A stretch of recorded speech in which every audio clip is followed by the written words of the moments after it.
Hello दोस्तों, welcome to my channel. और आज मैं इस वीडियो के माध्यम से आपको टॉप 20 क्वेश्चन एंड आंसर बताऊंगा और साथ साथ में एक्सप्लेन भी करूंगा। तो अगर आपने मेरे चैनल को भी सब्सक्राइब नहीं है तो प्लीज़ सब्सक्राइब करें और बने रहें मेरे साथ। चलते हैं अपनी स्लाइड पे।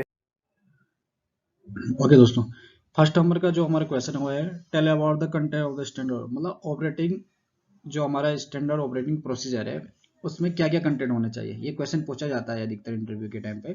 तो आपके जो इसका आंसर है कि objective, purpose, aim, scope, responsibility, procedure, ठीक है, प्रिकॉशन, एनेक्जर, एब्रीविएशन और रेफरेंस। ठीक है, यहाँ पे एब्रीविएशन थोड़ा मैं आपको और समझाऊंगा।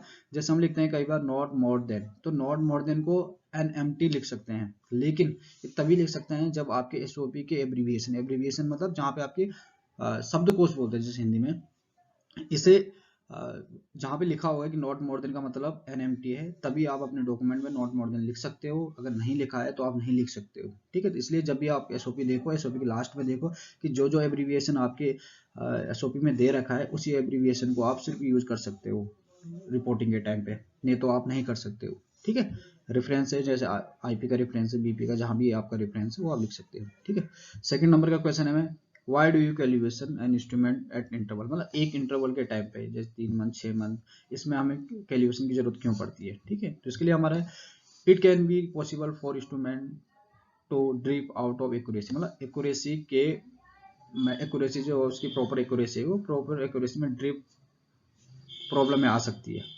तो वो प्रॉब्लम में क्या है कि जो हम डेली एनालिसिस करते हैं वो एनालिसिस करते करते हो सकता है आपका जो इंस्ट्रूमेंट है वो प्रॉपर वर्किंग ना कर पाए। तो हम सिर्फ और सिर्फ एक चेक पॉइंट है इस चीज़ का कि 2 महीने 3 बाद हम अपने सिस्टम को देखते हैं कि हमारा सिस्टम प्रॉपर वर्क कर रहा है कि नहीं कर रहा है। मतलब इसमें होता है, वैसे कैलिब्रेशन का एक मतलब होता है जीरो एरर। जीरो एरर मतलब कि आपका हमेशा कोई भी एरर नहीं होना चाहिए। जब आपके इंस्ट्रूमेंट में कोई एरर नहीं होगा तभी तो आप एनालिसिस को आप अपना एक्यूरेट 100% बता सकते हैं कि मेरा एक्यूरेट 100% सही है। ओके दोस्तों, चलते हैं। हमारा क्वेश्चन नंबर 3 है कि व्हाट इज द आरटी और आरआरटी। आरटी और आरआरटी क्या होता है। देखो, the amount of the times if taken component pass through the column in the, मतलब आपका जो सिस्टम है उसमें जो कॉलम लगाते हो आप एचपीएलसी में, उस कॉलम में आपका जो कंपोनेंट है, मेन कंपोनेंट है, वो कितने टाइम तक रहा। तो जितने टाइम तक रहेगा उतना ही टाइम उसका रिटेंशन टाइम होगा। ठीक है, उस कॉलम के अंदर जितने टाइम तक रहेगा उसमें। एक होता है कि आपका relative retention time, RRT. RRT क्या है कि ये एक कंपैरिजन करते हैं कि एक कंपोनेंट से दूसरे कंपोनेंट को, one component to another component. मतलब हम ये पता करते हैं कि अगर हमारी कोई इम्प्यूटी ए है और इम्प्यूटी सी है, तो इम्प्यूटी सी है, एक इम्प्यूटी ए है, बी भी है और सी भी और डी भी है, तो हमें कैसे पता नहीं कि इम्प्यूटी सी कौन सी, इम्प्यूटी ए कौन सी। उसके लिए क्या है कि आरआरटी दी जाती है। जब डेवलप होता है कोई मेथड तो उस समय पता चल जाता है कि हमारी इतने आरटी पे हमारी जो आएगी वो इम्प्यूटी सी आएगी। तो इम्प्यूटी सी या इम्प्यूटी डी के लिए हम क्या करते हैं, उतनी आरटी देते हैं। जब एनालिसिस होते हैं डेली रूटीन में, तो हम आरटी बेस पे ही उसे देखते हैं कि हमारी जो पीक सी है उसकी आरटी कितनी है, तो तभी उसे प्रोसेस किया जाता है आगे। ठीक है, क्वेश्चन नंबर 4 है हमारा, व्हाट इज द मतलब डिसइंटीग्रेशन टाइम कितना है डिस्पर्सिबल टेबलेट का। जो टेबलेट हमारा डिस्पर्सिबल टेबलेट, उसका जो डीटी टाइम होता है नॉट मोर देन 3 मिनट होता है। ओके दोस्तों, उसके बाद कंटिन्यू बने रहे। उसके बाद विच टेबलेट आर यूज इन, मतलब जो हमारा कैलिब्रेशन होता है डिजोल्यूशन के लिए, उसमें कौन सी टेबलेट यूज करते हैं। तो प्रेडिनिसोन टेबलेट जो करंट में अधिकतर ही होता है वो प्रेडिनिसोन ही टेबलेट है। सैलिसिलिक एसिड कहीं कहीं अभी भी सैलिसिलिक एसिड यूज है, लेकिन अधिकतर प्रेडिनिसोन ही टेबलेट यूज होता है। ठीक है, what is the tailing factor. Telling factor क्या है। टेलिंग फैक्टर एक्चुअली क्या है ना, इसको जो पढ़ने का मैं ये कह रहा हूँ, इसमें क्या है कि आप वीडियो लंबी हो जाएगी, बट मैं क्या आपको सिर्फ शॉर्टकट में पढ़ रहा हूँ और आपको शॉर्टकट में बता रहा हूँ, जिससे कि आपको ये तो आप पढ़ ही लोगे, लेकिन साथ साथ में बताने का मेरा ये पर्पज है कि आपको और क्लियर हो जाए। ठीक है, the tailing factor is the measure of the peak tailing, it is the defined as the distance from the source. मतलब आपकी कोई पीक है, वो पीक आपको बता देता हूँ। ये सपोज आपकी कोई पीक है, वैसे मेरे साइड में चल रहा है, ये पीक है आपकी। ठीक है, तो ये पीक जो यहाँ से चली है सपोज, और वैसे ही जैसे ये ऊपर की तरफ गया है वैसे ही इसे नीचे की तरफ भी आना है। ठीक है, तो इसे बोलते हैं इसकी टेलिंग। अब देखो, यहां से ये इस पीक में आया है तो इसकी टेलिंग कितनी है, कम है। अब यहाँ से अगर मैं स्पीड को यहाँ तक देखूँ तो इसकी टेलिंग कितनी है, ज़्यादा है। तो इसमें क्या बोलते हैं कि आपकी जो टोटल हाइट होती है, ये सपोज इसकी टोटल हाइट है, यहाँ पे मैं लिख देता हूँ इसे, सपोज टोटल हाइट है, का ज़्यादा है, ठीक है, ये टोटल हाइट है। तो ये जो टोटल हाइट है, ये टोटल हाइट का 5% है, यहाँ पे 5% है, ये 5% है। तो ये 5% कहाँ पे आएगा, मतलब सपोज 100 सेंटीमीटर, तो 100 सेंटीमीटर का 5% कितना आएगा, यहाँ पे। तो इस यहाँ से और यहाँ तक इस, तो यहाँ से देखा जाता है कि जितना आपका स्लोप ये ऊपर की तरफ जा रहा है, उतना ही स्लोप से ये नीचे की तरफ आ रहा है कि नहीं आ रहा है। तो ये चीजें होती है टेलिंग, इसका 5% होता है, ठीक है। ये जो सेंटर लाइन है, इस सेंटर लाइन से यहाँ से देखा जाए अगर हमें, तो ये 5% होता है, ठीक है। तो इसको आपको ध्यान रखना पड़ेगा। जो टेलिंग पूछता है, ये भी क्वेश्चन में पूछते हैं कि टेलिंग क्या होती है, तो उसको डिफाइन करना पड़ता है। आप ऐसे भी डिफाइन करोगे तो कहीं ना कहीं उनको जो इंटरव्यू ले रहा होगा तो कहीं ना कहीं उसे लगे हाँ इसने पढ़ा है कहीं पे, या समझता है, या जानता है। हेलो दोस्तों, देखो जैसे ये हमारी कोई पीक है, ये पीक ऐसी आ रही है। तो अगर हम बात करें इसकी टोटल हाइट की, टोटल हाइट इसकी सपोज 100 सेंटीमीटर है। तो इसका अगर 5% देखा जाए तो 5% मतलब 5 सेंटीमीटर। तो 5 सेंटीमीटर मतलब यहाँ से यहाँ तक, ठीक है, ये इसकी टोटल हो गई।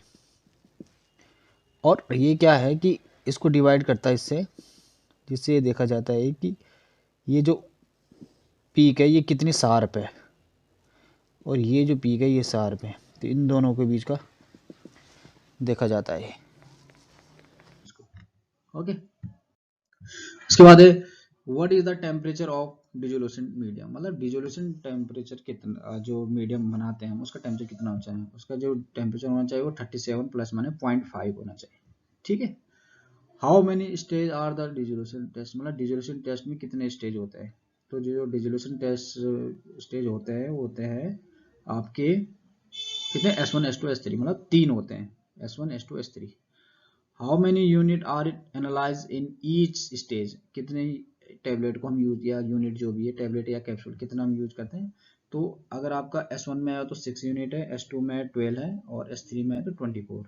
S2 में ये S2 में ये 12 हो जाते हैं, मतलब 6 फर्स्ट के, S1 के, और 6 सेकंड के। ऐसे S1 S2 S3 में क्या होता है, S1 के होते हैं 6, S2 के भी होते हैं 6, और 12 हो जाते हैं इसके, ठीक है। चलो आगे, व्हाट इज द इंसिडेंट, आगे हमारा क्वेश्चन है what is the incident, any unplanned or uncontrolled event, मतलब ऐसा कोई हमारा अनप्लान या फिर अनकंट्रोल इवेंट है कोई। अनप्लान अनकंट्रोल का मतलब क्या है कि देखो आपने कोई सिस्टम चलाया, आपने HPLC चलाई, या फिर आपने कोई एनालिसिस की, लेकिन आप एनालिसिस करते करते हो सकता है कि आपका जो स्टैंडर्ड आपने बनाया है वो स्टैंडर्ड गलती से टूट गया है, मतलब वॉल्यूमेट्रिक उसके टूट गया है। तो उससे क्या है कि वो अनप्लान है। अब आपने क्या कंजप्शन दिखा रखा है, तो आपको दोबारा कंजप्शन दिखाने के लिए आपको क्या है, दोबारा चाहिए होगा वेट। तो दोबारा वेट एक्चुअली क्या है, कुछ वर्किंग स्टैंडर्ड जो लॉक इन की में होता है, तो उसके लिए परमिशन लेनी पड़ती है हमें दोबारा स्टैंडर्ड लेने के लिए। तो इस केस में क्या होता है कि आप दोबारा स्टैंडर्ड वैसे भी नहीं ले सकते हो, लेकिन उसके लिए परमिशन भी लेनी पड़ती है। तो उस केस में जब आप परमिशन लोगे, तो परमिशन के लिए आपको क्या जरूरी है कि एक डॉक्यूमेंट बनेगा उस चीज़ के लिए कि हाँ मुझे इसलिए दोबारा चाहिए क्योंकि वो ब्रेक हो गया। तो उस ब्रेक को डाउन जो होगा, अगर आपने स्टैंडर्ड को दोबारा कंजप्शन दिखाना है तो उसके लिए प्रूफ चाहिए। तो आपको क्या एक इंसिडेंट लेना पड़ेगा, ठीक है। तो मतलब जो आपका सिस्टम चल रहा है कोई कंटिन्यू, और अचानक उसमें ऐसी प्रॉब्लम आ गई जिसका आपको पता ही नहीं था कि यार ऐसा भी हो सकता है, ठीक है। एक तो ऐसा है कि आपने सिस्टम चला दिया, आपको पता है यार मेरा रिजल्ट जो भी आएगा अगर उसके बाद होगा तो मुझे OS लेना पड़ेगा, कम ज़्यादा है, कम ज़्यादा है तो OS लेना पड़ेगा, सही रहेगा तो ट्रेंड में रहेगा तो हमारा रिलीज करना। एक ऐसा है कि आपको पता ही नहीं कि यार आगे जाके ये प्रॉब्लम भी आ जाए, तो उस चीज़ को हैंडल करने के लिए इंसिडेंट दिया जाता है, ठीक है। तो इंसिडेंट आपका ब्रेकडाउन से भी हो सकता है या फिर मैनुअली भी हो सकता है। और दूसरा है कि जो लेबोरेटरी इंसिडेंट है आपका वो एनालिस्ट से भी हो सकता है और इंस्ट्रूमेंट से भी हो सकता है। मतलब जो आपका एनालिस्ट है वो इंसिडेंट जो करेगा, ठीक है, वो उसकी भी गलती हो सकती है और इंस्ट्रूमेंट की एरर भी हो सकती है। अब उसकी खुद की गलती ये हो सकता है कि उसने जो स्टैंडर्ड बना के रखा है वो ऐसी जगह पे रखा है कि जहाँ पे वाइब्रेशन हो रहा है, फूटने का डर भी है, तो वो भी गलत है। या फिर इंस्ट्रूमेंट एरर क्या है कि सपोज आपका जो सैंपल लगा है आपने एक ही स्टैंडर्ड से अलग अलग रिजल्ट दे रहा है, तो वो भी इंस्ट्रूमेंट एरर होता है। ठीक है, कई बार जो जो आपका पावर सप्लाई है वो भी दिक्कत आ जाती है, तो ये सब इंस्ट्रूमेंट में आते हैं। ठीक है, और एनालिस्ट एरर या आप उसे ह्यूमन एरर भी बोल सकते हो या पर्सनल एरर भी बोल सकते हैं। ये तीनों अधिकतर यूज होते हैं, कहीं पे एनालिस्ट एरर बोलते हैं, कहीं पे ह्यूमन एरर बोलते हैं और कहीं पे आपको पर्सनल एरर भी बोलते हैं। ठीक है, वैसे प्रोसेस जो हमारा प्रोसेस एरर भी होता है, बट आप इसे इंस्ट्रूमेंट एरर को ही समझो अभी और एनालिस्ट एरर को ही। ठीक है, नेक्स्ट है हमारा डिफाइंड मोलिटी। डिफाइंड मोलिटी क्या है कि नंबर ऑफ मोल, मतलब जो आपके नंबर ऑफ मोल हैं। नंबर ऑफ मोल के मतलब यहाँ पे समझे आप, जैसे कि आपका सॉलिड है, लिक्विड के केस में तो डेंसिटी लगती है इसके लिए थोड़ा अलग रहता है, बट मैं सॉलिड के हिसाब से बता रहा हूँ आप लोगों को कि सॉलिड में क्या होता है, जितना उसका मोलिकुलर वेट है, उस मोलिकुलर वेट को अगर आप 1000 ml आपने सॉल्वेंट लिया 1 लीटर, तो उसमें आपने डिजोल्व किया, तो आपको समझ लो कि आपका 1 मोल का बन गया उसी। ठीक है, तो क्या है नंबर ऑफ मोल, जितना उसका मोलर है, मतलब यहाँ पे समझ लो मोलिकुलर वेट है, उतने आपने लेके आपका सोल्यूट एक सोल्यूट में डाल दिया, तो आपका क्या बन जाएगा, एक मोल का बन जाएगा। ठीक है, तो ये भी पूछा जाता है, तो ये भी थोड़ा नोट डाउन करो आप लोग। उसके बाद रिटेंशन फैक्टर, रिटेंशन मतलब आर एफ वैल्यू, कई बार सुना होगा ना आर एफ वैल्यू कैसे निकालते हैं। तो आर एफ वैल्यू होता है कि डिस्टेंस ट्रेवल, ठीक है, बाय सोल्यूट, मतलब आपका जो सोल्यूट है, आपका जो सैंपल है, उसने कितना, और उसका जो स्पॉट मारा आपने, होता क्या है मैं आपको बता देता हूँ। यहाँ पे ये कोई आपका टीएलसी है, थोड़ा इसमें माउस की प्रॉब्लम आ रही है, तो ये सपोज टीएलसी है, तो आपने इसे रन किया है, यहाँ से आपने इसे रन किया है। ठीक है, यहाँ से आपने रन किया, तो ये रन करने के बाद यहाँ तक चला है, ये भी सैंपल है, स्टैंडर्ड है। ठीक है, और चलो इसको थोड़ा और टीएलसी को बढ़ा देते हैं। ठीक है, तो ये जो जो मोबाइल फेज है आपका, ये यहाँ से यहाँ तक चला है सपोज, तो यहाँ पे स्पॉट आया आपका, ये स्पॉट आया आपका,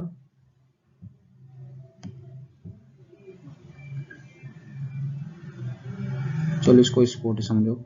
ठीक है, ये स्पॉट आया और यहाँ तक ये पूरा रन हुआ है टोटल। तो यहाँ पे क्या लिखा है, डिस्टेंस ट्रेवल बाय सोल्यूट, मतलब डिस्टेंस ट्रेवल बाय सोल्वेंट यहाँ पे है, और by distance travel by solvent, मतलब जितना टोटल सोलवेंट गया है उतना ये इसको डिवाइड कर देंगे, मतलब डिस्टेंस। अब डिस्टेंस कितनी है, सपोज ये 6 सेंटीमीटर गया, ठीक है, ये गया है 6 सेंटीमीटर, तो इसको डिवाइड कर देंगे हम, जितना हमने चलाया, हमने सपोज 15 सेंटीमीटर तक इसे रन किया पूरा। ठीक है, तो 15 सेंटीमीटर, तो ये हम डिवाइड करेंगे, तो इस हिसाब से हम आर ए वैल्यू निकालते हैं। ठीक है, ये आर ए वैल्यू अधिकतर जब हम आर एस लगाते हैं उसमें पीएलसी से, तो अधिकतर ये पूछता है, मांगता है सिस्टम सुटेबिलिटी के लिए कि आर एफ वैल्यू, वैसे आर एफ वैल्यू ना 1% से ज़्यादा नहीं होनी चाहिए। ठीक है, यही इसकी लिमिट है बस। ठीक है, ओके, नेक्स्ट चलते हैं। इसके बाद है कि what is chromatography content uniformity dissolution chapter as per USP, मतलब यूएसपी के अकॉर्डिंग कौन कौन से चैप्टर हैं जो आपके क्रोमेटोग्राफी हो या फिर आपका कंटेंट यूनिफॉर्मिटी के, ये क्वेश्चन आ सकता है आपसे, ये पूछ सकता है कोई भी। तो क्रोमेटोग्राफी का जो चैप्टर है वो है 621, कंटेंट यूनिफॉर्मिटी का है वो है 905, और डिसोल्यूशन का जो है वो है 701। ठीक है, इसको आप लोग ध्यान रखें। उसके बाद है what we are using for FTR calibration, मतलब एफटीआर कैलिब्रेशन के टाइम पे हम क्या यूज करते हैं, क्या कोई केमिकल यूज करते हैं। ठीक है, लेकिन हम क्या यूज करते हैं, पॉलीस्टीरीन फिल्म। ये आपसे भी पूछ सकते हैं कोई भी कि पॉलीस्टीरीन फिल्म किस में यूज होता है, किस के कैलिब्रेशन में यूज होता है, तो आप इसे एफटीआईआर बताओगे, या फिर एफटीआईआर के जो कैलिब्रेशन है उसमें क्या यूज होता है, तो आपके क्या बोलोगे, पॉलीस्टीरीन फिल्म होता है। ठीक है, नेक्स्ट चलते हैं। What is the thickness of polyester. अब ये क्वेश्चन पूछने के बाद आपसे ये क्वेश्चन जरूर पूछेगा, आप उसने भले चाहे उसी दिन पढ़ा हुआ बात, लेकिन जब उसे पता चले पॉलीस्टीरीन फिल्म, तो हो सकता है आपसे ये भी पूछेगा पक्का कि पॉलीस्टीरीन फिल्म की थिकनेस कितनी होती है। इससे क्या होता है कि आपको इंश्योर करता है कि इसने वाकई में ये लगा है कि आज ही पढ़ के आए, ठीक है। तो इसके लिए आप क्या बोलो, व्हाट इज द जो थिकनेस है इसकी, वो है आपकी पॉलीस्टीरीन फिल्म की जो थिकनेस वो है 0.38 mm, ठीक है। ओके दोस्तों, नेक्स्ट है हमारा what are the content of K F reagent, मतलब के एफ रिएजेंट में आपके कौन कौन से कंटेंट होते हैं, ये भी क्वेश्चन पूछा जा सकता है, ठीक है, और पूछा भी जाता है। ये एक्चुअली वो क्वेश्चन है जो अधिकतर प्रैक्टिकल या कोई पूछेगा आपसे, या फिर आपने कई बार किसी और से भी सुना होगा कि यार ये क्वेश्चन मेरे से पूछा गया था, ठीक है, या फिर आपसे कोई भी पूछ सकता है। तो ये क्या है कि अगर आप बात करें कंटेंट की कि जो आपका के एफ रिएजेंट है उसमें क्या क्या होगा, उसमें होता है सल्फर डाइऑक्साइड, आयोडीन, इमिडाजोल। ये बहुत ही इंपॉर्टेंट है। एक्चुअली क्या है, पहले पायरिडीन यूज होता था, लेकिन अब पायरिडीन की जगह इमिडाजोल यूज होता है, ठीक है, और मेथडोन। ये जो चारों चीज़ें यूज होती है, तो ये इमिडाजोल को इसको जरूर ध्यान रखें, आप याद रखें कि यही चीज़ें हैं जो कन्फ्यूजन करती है और भूल जाता है इसे, ठीक है। सल्फर डाइऑक्साइड, आयोडीन ये तो चलो याद भी रहता है, मेथनॉल, बट इमिडाजोल भूल जाता है, तो इसको आप ध्यान रखें। उसके बाद what is the USP general chapter number of the friability, मतलब यूएसपी का जो चैप्टर है वो कितना है फेयरबिलिटी के लिए, ये आपसे क्वेश्चन पूछ सकते हैं। आपसे डायरेक्ट पूछे कि फेयरबिलिटी चलाया आपने, हाँ जी, अगर आप यूएसपी के अकॉर्डिंग है तो लिमिट क्या है, आपने सब चीज़ बता दी, बोल रहे चैप्टर क्या है इसका, तो हो सकता है आप ना बता पाए, तो इसलिए आपका जो इसका चैप्टर है वो है 1216, ठीक है। बात करते हैं हम नेक्स्ट क्वेश्चन की, ये है what is the fall height of tablet in friability, मतलब टैबलेट कितने, अब आपसे ये पूछ रहा है कि टैबलेट जो रहती है वो कितने इंच से गिरती है, कितने इंच से फॉल होती है। तो उसके लिए क्या है कि 6 इंच से, जब आप टैबलेट, जब आपने ड्रम देखा हो टैबलेट फाइब्रेटर जिसे बोलते हैं, उसमें देखो अगर आपने तो नीचे गिरती है, तो जहाँ से फॉल होती है वो 6 इंच की दूरी से गिरता है, ठीक है। और लास्ट क्वेश्चन है हमारा कि what is the USP journal chapter number 4 validation और एएमबी, मतलब आपका जो एएमबी का जो चैप्टर है यूएसपी के अकॉर्डिंग वो कितना है। तो वो जो चैप्टर है हमारा वो है वैलिडेशन का 1225 एंड 1226, ठीक है दोस्तों, 1225 एंड 1226। इसका आप बहुत ध्यान रखें कि ये वैलिडेशन के लिए 1225 है और वेरिफिकेशन के लिए 1226 है। ये कोई भी क्वेश्चन पूछ सकता है कि वैलिडेशन के लिए कौन सा चैप्टर है और वेरिफिकेशन, इसमें कंफ्यूजन नहीं होना है। अगर आपने एमबी, इसको क्या है, अगर एमबी से आपको याद रखना है तो एनालिटिकल मेथड वैलिडेशन होता है, ठीक है, ये सबको पता है। जिनको नहीं पता है वो फुल फॉर्म समझ लें, एनालिटिकल मेथड वैलिडेशन। अब जो वैलिडेशन होता है उसको हमेशा आगे रखो, वैलिडेशन को आगे मतलब 1225 और 26 पे रखो सीधे वेरिफिकेशन। तो जहाँ पे वैलिडेशन बोलेगा तो समझ जाना कि पहले क्या है 25 है और बाद में क्या है 26 है, तो 26 क्या है आपका वेरिफिकेशन है, ठीक है। तो इस टाइप से इसे याद करो, और ऐसे भी बहुत सारे क्वेश्चन आंसर मैं आगे बनाता रहूँगा। लेकिन उससे पहले मेरे आप लोगों से रिक्वेस्ट है कि अगर आपने मेरे चैनल को अभी सब्सक्राइब नहीं किया है तो मेरे चैनल को सब्सक्राइब करें, क्योंकि जो मैं आगे वीडियो बनाता रहूँगा आपको तक तभी पहुँच पाएंगे। और जब तक आप नोटिफिकेशन ऑन नहीं करोगे, ऑन रखने का मतलब पर्पज़ यही रहता है कि मैं जैसे ही जो वीडियो डालूंगा तो तुरंत आपको मैसेज आ जाएगा कि एक वो नई वीडियो डली है, ठीक है। तो ऐसे ही बहुत सारे क्वेश्चन रहते हैं जो इंटरव्यू के टाइम पे पूछे जाते हैं, या फिर कई बार ऐसा होता है कि जब हमें इंटरव्यू देने के लिए तैयारी करते हैं तो उस समय हमें कन्फ्यूजन रहती है कि यार हमें कहाँ पढ़े इस चीज़ को और जो एक उसमें हमें मिल जाए। तो ऐसे ही मैं बहुत सारी क्वेश्चन कंटिन्यू बनाता जा रहा हूँ, और ये जो सीरीज है ऐसे करके 20 इसमें बना दी मैंने, ऐसे करके 20 अलग है 20 आगे, तभी हो पाएगा जब आप लोग, ठीक है दोस्तों। तो आगे आप लोगों से यही मेरी रिक्वेस्ट है कि चैनल को सब्सक्राइब करें और नोटिफिकेशन को ऑन करें। ओके दोस्तों, थैंक यू।